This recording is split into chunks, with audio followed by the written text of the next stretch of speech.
meeting of the Vesuvius Town Council, December the 6th, 2022 at 7 p.m. in council chambers. So the first thing I will ask for is for a resolution that the meeting, a special meeting of December the 6th be approved. Thank you, Councillor King, Councillor Bennett, all in favor. Thank you. And now I will do the opening remarks of the chair. I want to welcome members of the community who are present in the council chambers and those who are viewing the meeting on YouTube and Zoom. This special open meeting is convened to allow the public to make representation to council with respect to the town of Vesuvius 2023 budget process. Members of the public will be limited to a maximum of 5 minutes each for their presentations. Every person present shall be given a reasonable opportunity to provide input into the town of Vesuvius 2023 budget process. No one will be discouraged or prevented from making their views known. However, it is important that you restrict your remarks to matters relative to the budget process and respect the conduct of the meeting by addressing your comments through the chair. If you wish to speak, please ensure that you have added your name to the speakers list. And I have one here. And when it's be located by the door, there's another one over there. When it's your turn to speak, please proceed to the microphone and clearly state your name and address. If you wish to speak and are attending virtually, please virtually raise your hand. And if you are unsure how to do so, you can find the information on the town's website. It will be your turn to speak once your name or phone number has been called. Your microphone will be unmuted, and you may commence your remarks by clearly stating your name and address. Once you have finished speaking, your microphone will be muted.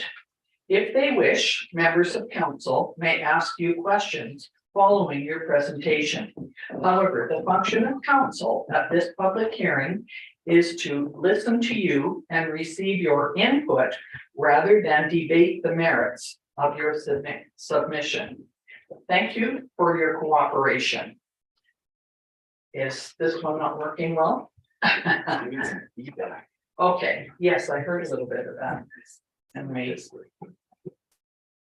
Thank you. Let's hope that works better. Thank you very much. Mr.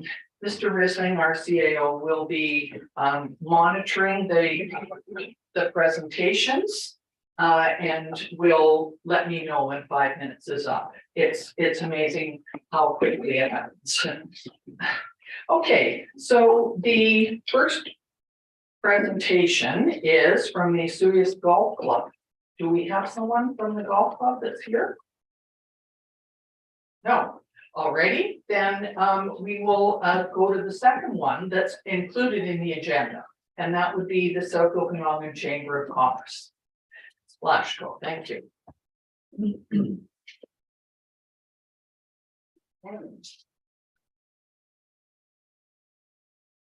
Great.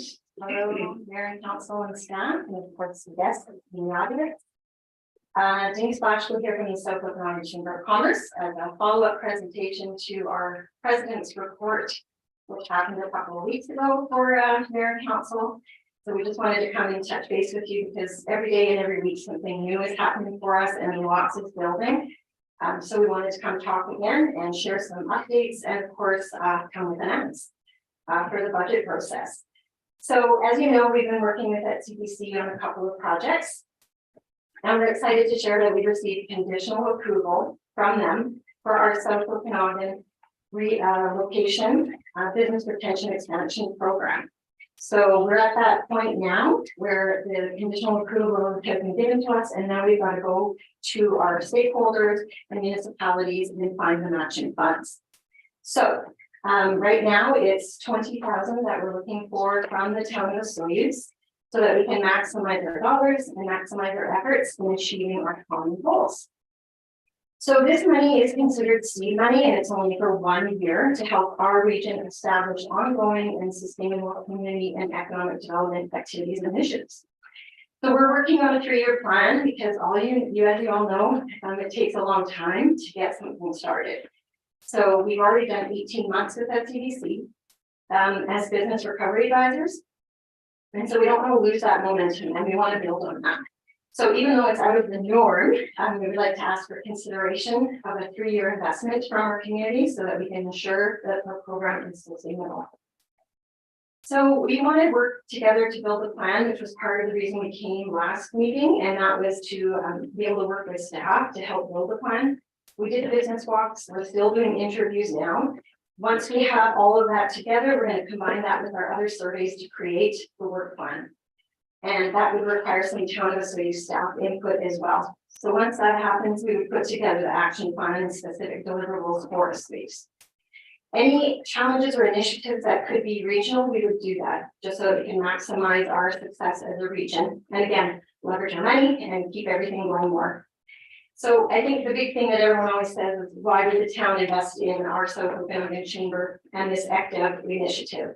So I think the big thing for us is that we're your local boots on the ground business and community support team. We've been here for 75 years. I think we celebrated about the same time as the town. And so we believe that working together as a region, we can have achieve more for our smaller communities and have a united and influential voice for the South Okanagan. So overall, I think we're all working towards the same goal. And so this is our vision, and I just wanted to share that with you. For the chamber, our vision is that the South Okanagan is welcoming, safe, and inclusive with a healthy and diverse community and strong economy made up of vibrant, resilient, innovative, and sustainable businesses and nonprofits. So this ensures that our region continues to have an enviable quality of life and a desirable place for people of all ages and businesses of all stages to call home. So I think the other reason that investing in the chamber with this type of initiative is the power of our network. Our South Okanagan Chamber is part of a province-wide network with 36,000 businesses in over 100 communities. And of course, our Canadian Chamber is 450 chambers and 200 businesses, 200,000 businesses. So really our small towns can have a loud voice in the province and federal initiatives, which we've seen more and more coming up and up. And as we know in our business walks, we saw quite a few advocacy opportunities for us to participate. And most of them, the only way we're going to get them done is through our network. And I think the big thing is, as all of you know, our network of volunteers, staff, and local member businesses, they're investing their time, their money, and their efforts in the success of our local community and greater region. So that's why we're here today to ask for the town of Oswego to support all of us in reaching all of our goals in our community with community ECDEV. So I won't read the last slide there, that's just for everybody to see. But it's all about community economic development and why we want to play that role and partner with them. Thank you very much. I'm just wondering, yes, Councillor King. Thank you, Madam Mayor. Are we the first municipality you've asked for funding, or have you reached out to the communities already?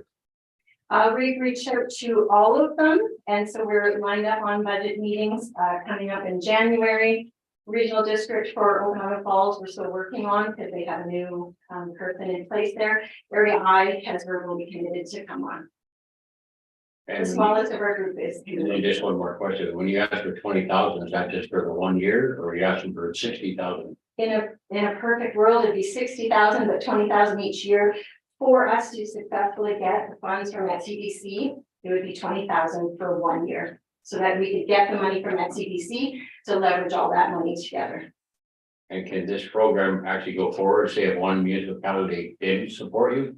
Yes, yeah. So can I ask, are there, you said a couple of things, so it would be Oliver, Osoyoos, and OK Falls, Area D and Area I, are those working together or is that separate? They each have their own budget money. So yeah, Sabrina would sort of represent Area I, and then probably not Taylor, but Area D. Okay. Yeah. Well, thank you very much for your, oh, sorry, go ahead. What about the area A and area C? Yeah, so we will approach them. These were the first ones that we did. I know with Rick Canova and Area C, we've got lots of farms in that area, and we've been working more with the farms. So that's, you know, we're also trying to see if regional districts right? We're learning that process to see if regional district would put in a certain amount of money to cover all of them, A, C, D, and I. We haven't had that meeting yet. They probably have to do it individually, but. It sounds like it's a process, yeah. I would suggest that you go and talk to them at the regional district table when everybody's there. Because that would help get your message out for one thing and understand who's involved. Great, Yeah, okay, thank you. okay, well, thank you very much. There are no other questions. Thank you. Denise Yeah, thank you. and Ryan. Okay, next on our list is Ron Sargent.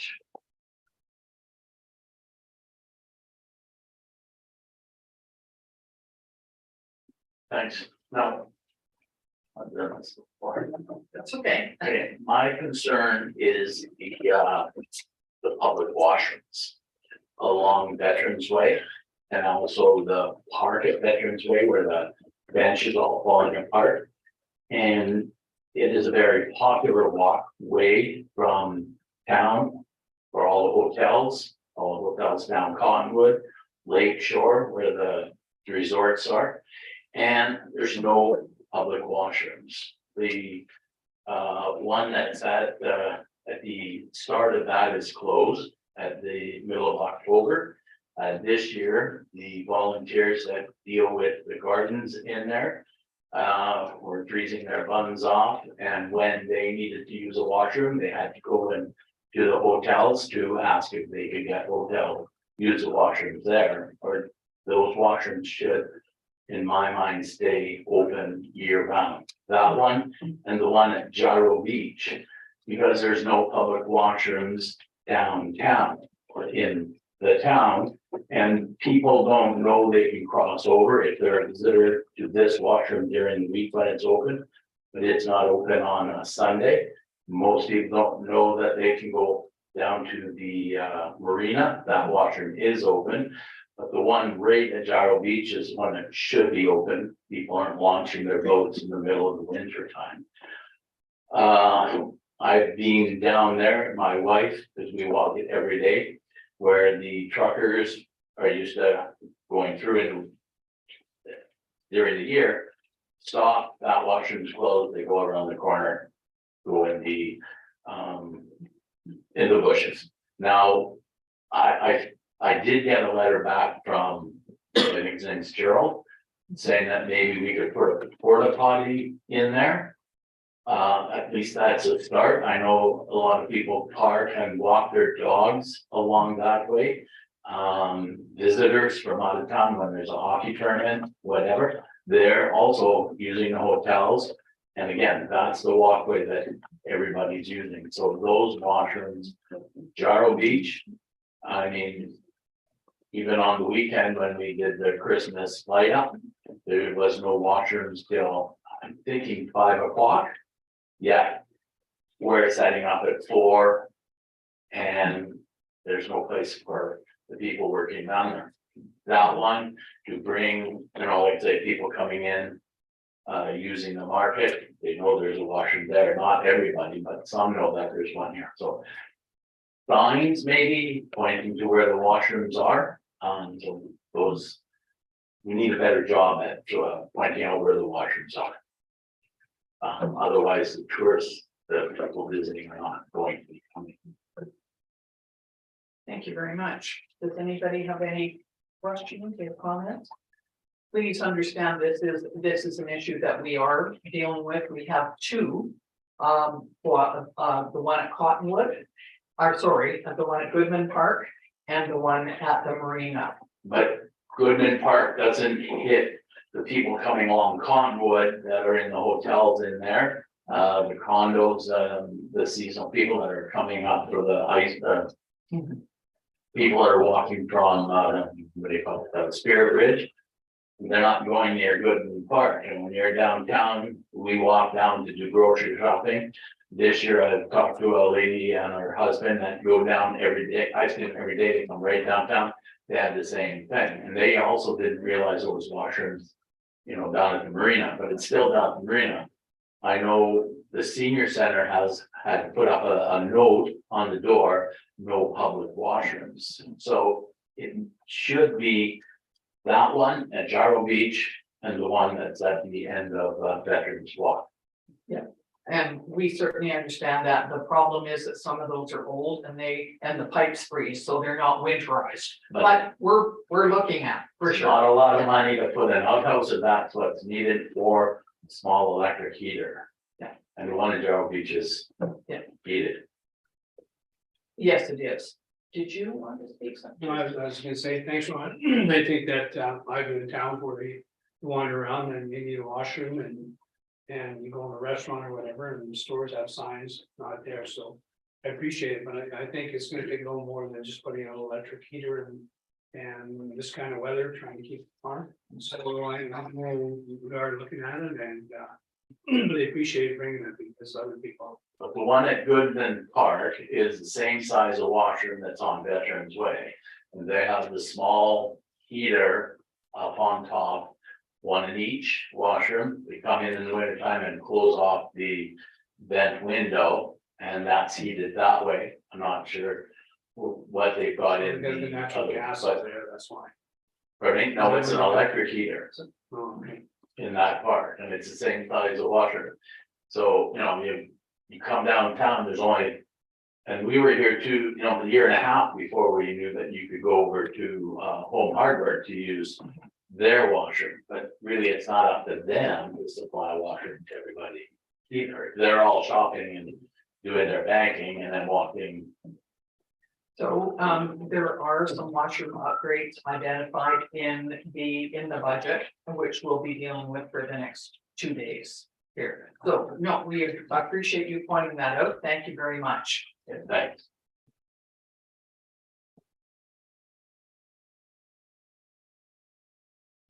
We'll go now to the list that we have here, and first is Mr. Marcelli.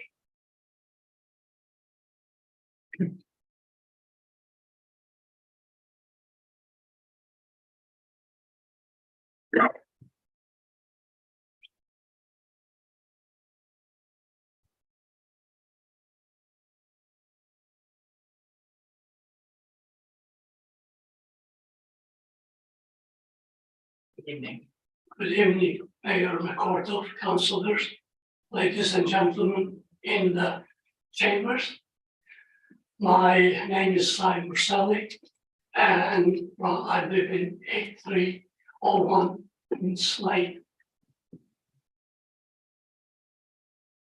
Tonight I'm here as a council watchdog, and I did peruse through the financial statement, the budget. It's over 170 pages and I have about 11 pages. I'm a little bit concerned for taxpayers of this town should be concerned too.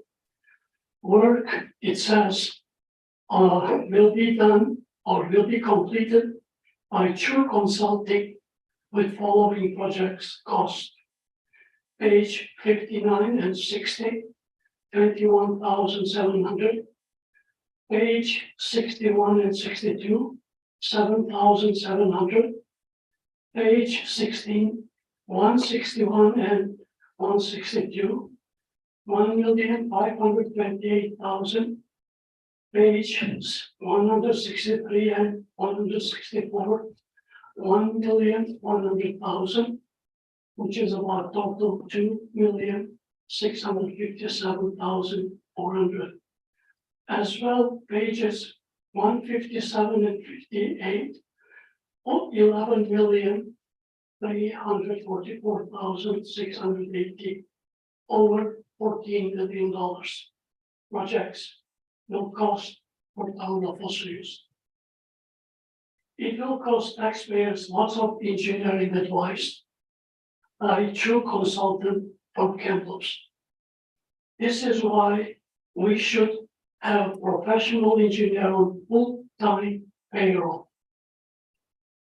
Just for the record, Mayor McCorkle and councillors, for new elected councillors, I am including following information.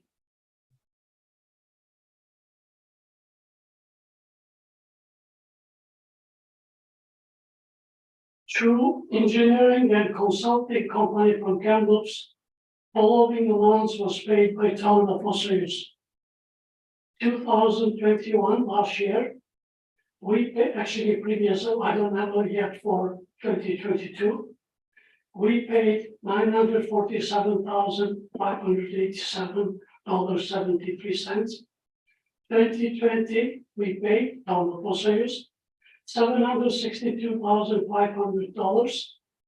2014, we paid $998,824.72. 2012 and 965,748. And 2001, it was $854,334.43. Mayor McCarthy, councilors, in few weeks' time, I will be sending complete report in more detailed explanation in regard of town's engineering case, which was done and reported to previous councils by different independent consulting company from Vancouver. And because I got a 10 pages, 11 actually, and they are all here, the one I read it. And if I had to purchase 170 pages, I have to pay $85 plus what's called taxes. And I've been charged 50 cents per page. So as a council watchdog, I'm doing and defending interests of our community as an independent. And I've been doing 33 years. Thank you for this opportunity. Thank you. Have a good evening. Thank you, Mr. Mastelli. Okay, anybody have any questions, concerns? No. Okay, thank you. We'll go to the next person on the list, and that is Birgit Arnstein from the Suyan Lake Water Quality. Good evening, Your Worship. My name is Birgit Arnstein and I reside at 4032 Oleander Drive. I'm here representing the Suyan Lake Water Quality Society, and I brought along some water quality members, Dave Kumpka, Ian Fraser, and Elise Peterson. Thank you for giving us an opportunity to speak with you. The Suyan Lake Water Quality Society has managed to continue with lake monitoring throughout the COVID years. We work with the skeleton crew and continue to send data to the Ministry of Environment and Climate Change. Our society and its activities are well respected by both provincial government and by various organizations. Indeed, Suyan Lake was featured in a recent report by the BC Lake Stewardship Society using our data to discuss lake monitoring, long-range trends and implications of the data. And by the way, I sent you the whole report. And if you refer to page 15, it speaks to what we do and the value of what we do. Our data has been identified and underscored that climate change is affecting the lake temperature and dissolved oxygen, which create challenges for various life forms in the lake. Specifically, spawning salmon must swim through a very narrow column of water to reach their spawning grounds. This column is well identified with the consistent, reliable data that we collect. The OMA refers to this data as they work on salmon enhancement in the Suyan Lake. Those are just some examples. We use a very specialized instrument to monitor for regions of the lake, collecting data at 2-meter intervals. The HydroLab 4, otherwise known as the sonde, is connected to a computer on our boat. The sonde has multiple probes which collect data, which collect temperature, pH, specific conductance, and dissolved oxygen.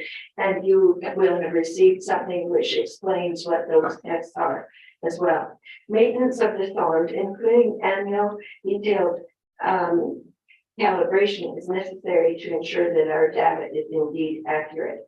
Along with lake monitoring and liaising with Ministry of Environment and Climate Change, Our society has the mandate of public education and protection of the lake. COVID has interfered with public education activities. We have not been able to speak with organizations such as Rotary and school groups. We have not been able to bring in speakers or hold public educational events. This spring, we did repaint yellow fish by the storm drains as COVID restrictions were somewhat loosened. We have not had a formal lake cleanup school groups since COVID. Protecting our lake through public education is essential. It is important that people consider pollution of our lake, erosion of lake shore, and loss of riparian areas when they engage in activities on and around our lake. A healthy Osoyoos Lake is key to our town's economy. I'm wondering time. Oh, God. I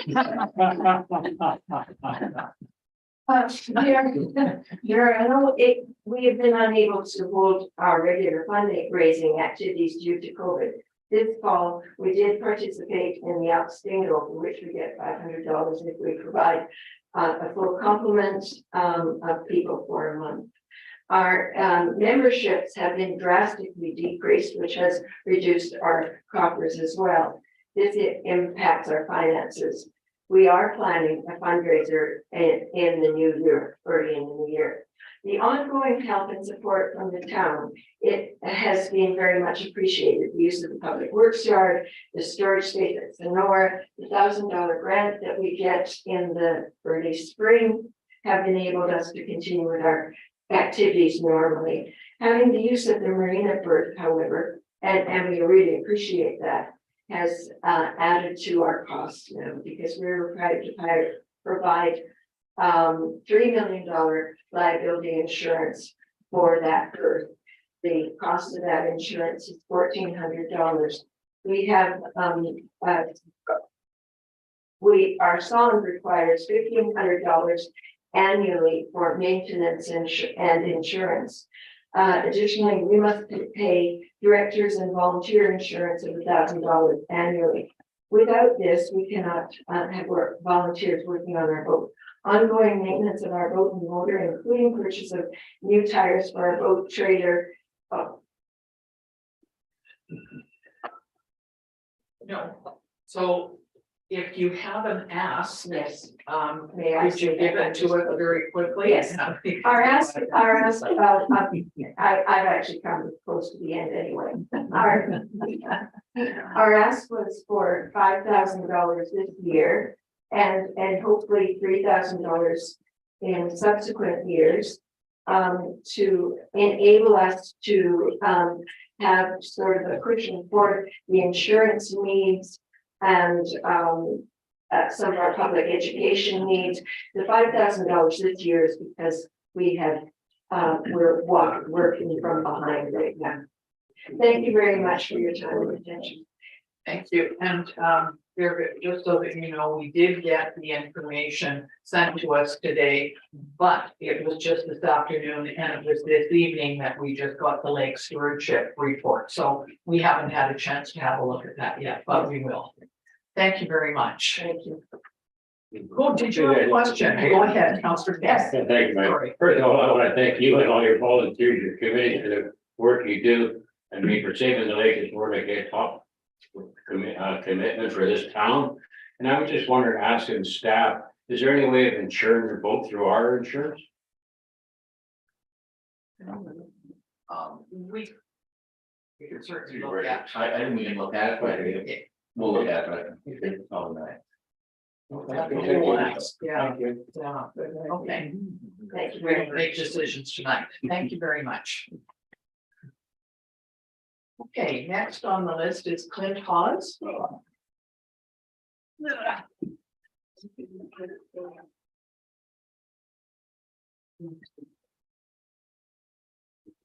Yes, you do, because yes, sorry. You're on TV. You're on TV, that's I'm on TV. Yeah. I'm not here to ask for money. Oh, good. What I am here for is, I'm very concerned about an article I saw in the paper by the CAO. in regards to water meters. I'd like to read a letter to you. And then I'd like to expand on it a little bit. Great glasses, yeah, I think so. I read with keen interest in the water meter at cost of $4.7 million in the Times Chronicle dated March the 3rd or 30th, 2022. Personally, I think the town of Osoyoos Council is not getting the full story from the water meter consultant. Nothing in the front page story, news story, brought into question with the integrity of the existing water distribution system. The outdated plumbing fixtures in many hotels and motels and complexes, and the out-of-town boundary commercial usage of our potable water and supply system. For those readers with little or no knowledge of municipal water supply and distribution systems, I'd like to set the record straight with a few key points that seem to have been overlooked. One, water distribution system constructed prior to the 1970s were mainly built with pipes known as bell and spigot connections. I am quite familiar with that because I'm in the construction business myself in the past. And I know about these types of piping. They also were used quite a bit in Richmond in upgrading their water distribution. Approximately 30% of the water that enters this type of pipe leaks out before ever reaching its customers. Osoyoos households has 2.0 residents or 700 liters of household water that leaves around 300 liters of pipe leakage per day for a total of 1,000 liters per household. It is stated at the council meeting that the Osoyoos consumes water at an average rate of 980 liters per day. Would it not be better to fix the leaky pipes? Most of all, the hotels and motels use the cheapest plumbing fixtures that money could buy 30 years ago. Many hotel and motel units have toilets, sinks that run constantly due to substandard maintenance. The town needs to address these issues through commercial meter, the town needs to address this issue through commercial metering. One look at the water lagoons this spring tells you that the sad truth, since many Osoyoos taxpayers spent the winter in other warmer communities. All of the lagoons that were full to the brim this spring. The water had to come from somewhere. Would it not be wiser to fix the substandard plumbing fixtures first? Commercial supply contracts to Spirit Ridge, Canada Border Services, industrial agricultural users, and out-of-town resident users provide a revenue stream to this town. However, these water users are outside the Osoyoos tax base. Would it not be better to review these contracts, meter them, and charge a profitable price to encourage water conservation?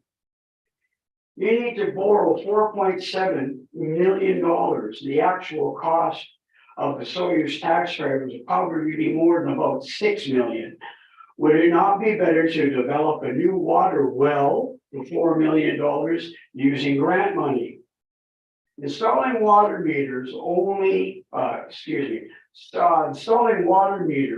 won't save water. Non-taxpayers and leaky pipe systems will still exist. The amount of water used per household will still be about the same. Water meters only redistribute the cost of water. I also have, this came to me in the mail. It seems to me, the way it's written, that it's kind of like propaganda. Many of these statements in here are incorrect. And a few of them I'd like to point out. It says Osoyoos does not have universal water metering, which is a key component of a water conservation plan. Metering is also important in identifying system leaks to minimize waste. Mr. Well, Hawes, I'm sorry, but your 5 minutes is up. Fair enough. All I got to say is this. Yeah. Spend the money wisely. And don't just say meters are gonna fix it, because it isn't. Thank you very much for your thoughts, and I'm glad you have the brochure that was sent out, because that should help to explain what's going on. Definitely one of our big issues that we're dealing with in our budget. Thank you so much. Okay, everybody's okay? Next is Sarah Vandenhoven.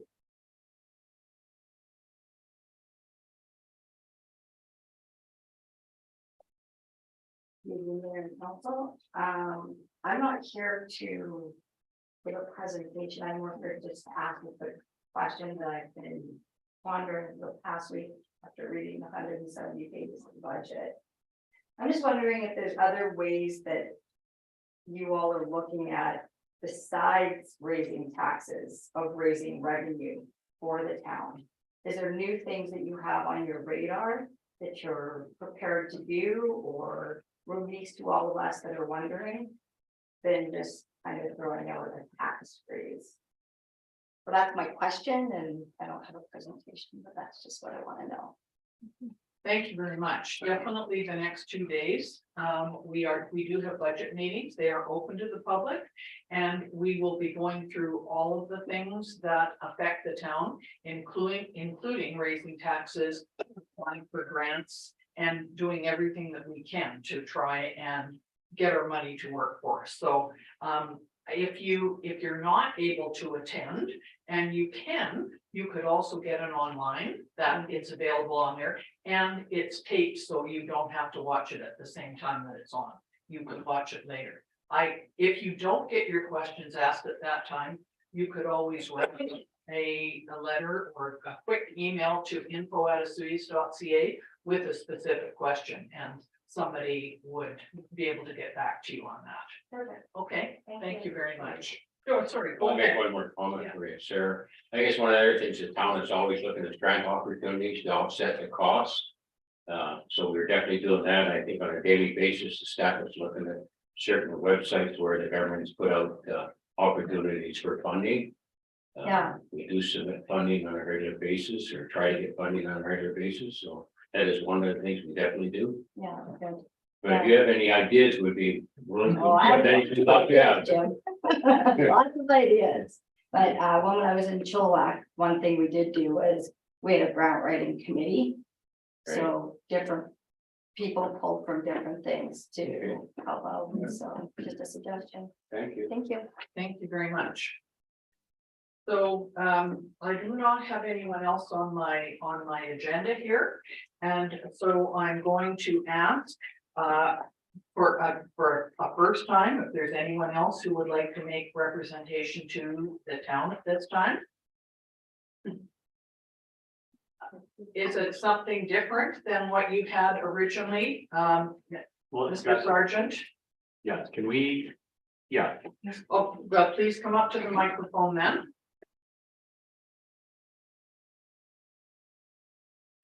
Ron Sargent, 14 Chardonnay Court.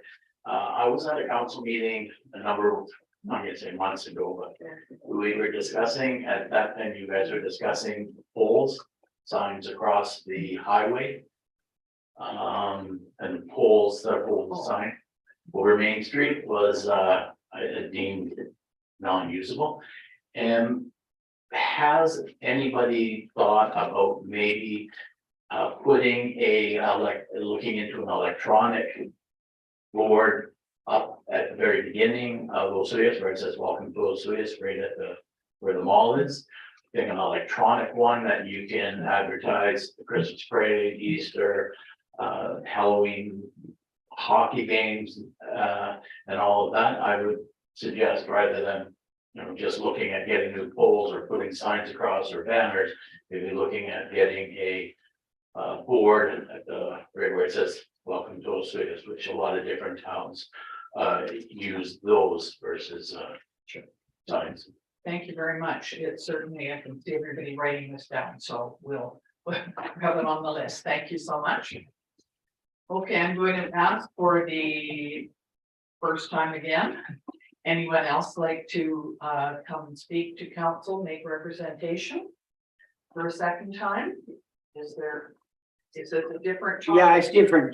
Just letting you all know that the street, I'm not even out there. The street dance is gonna be back this year. Good. With, and we, like I said, we don't ask for any money. We just do it ourselves, my wife and I, so. But you still need to apply through the Sonora Center. Oh, yeah. Well, you guys allow us to tag onto your insurance, which is much appreciated. Okay, well, talk to the people at Sonora, they know how to figure that out. Thank you Yep. very much. Okay, so I'll ask for a third time. Is there anyone who would like to make representation to the town? Thank you, and hearing none, I will ask for a motion to terminate, please. Councillor King, Councillor Bennett, all in favor. Thank you, everyone.